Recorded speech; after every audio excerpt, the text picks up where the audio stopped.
अस्सलाम वालेकुम। फखर न्यूज़ के साथ मैं हूँ सादिया बतूल। सबसे पहले शामिल करेंगे आज की अहम खबरें। लाहौर से ब्यूरो चीफ फखर न्यूज़ तारिक नूर इलाही तबोकी की खबर मुलाहिजा फरमाएं। पाकिस्तान को मेटा AI का उर्दू वर्जन मिल गया। पाकिस्तानी अवाम अब उर्दू ज़ुबान में AI से सवालात, मालूमात और मुख्तलिफ मौज़ूआत पर गुफ्तगू कर सकते हैं। पाकिस्तान में डिजिटल तरक्की के एक नए बाब का आगाज़ हो गया है। वज़ारत इंफॉर्मेशन टेक्नोलॉजी और टेली कम्युनिकेशन ने आलमी टेक्नोलॉजी कंपनी मेटा के इश्तराक से AI का उर्दू वर्जन अलिफ मुतारिफ करवा दिया है।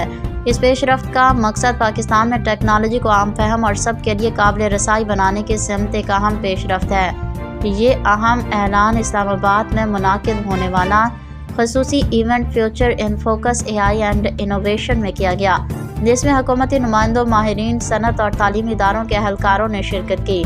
इस तकरीब का बुनियादी मकसद पाकिस्तान में मसनूई ज़हानत और डिजिटल जिद्दत के फ़रोग को तेज़तर बनाना था।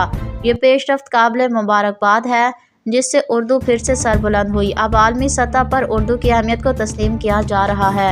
मसलन कुछ अर्सा बेशतर सऊदी अरब में ऐलान हुआ था कि खुतबा हज का तर्जमा भी उर्दू में हुआ करेगा। इसी तरह अक़वाम मुत्तहिदा ने भी सरकारी उर्दू को सरकारी ज़ुबान के तौर पर तस्लीम कर लिया था।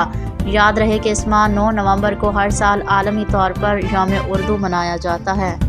मज़ीद खबरों और अपडेट्स के लिए देखते रहिए फखर न्यूज़ HD।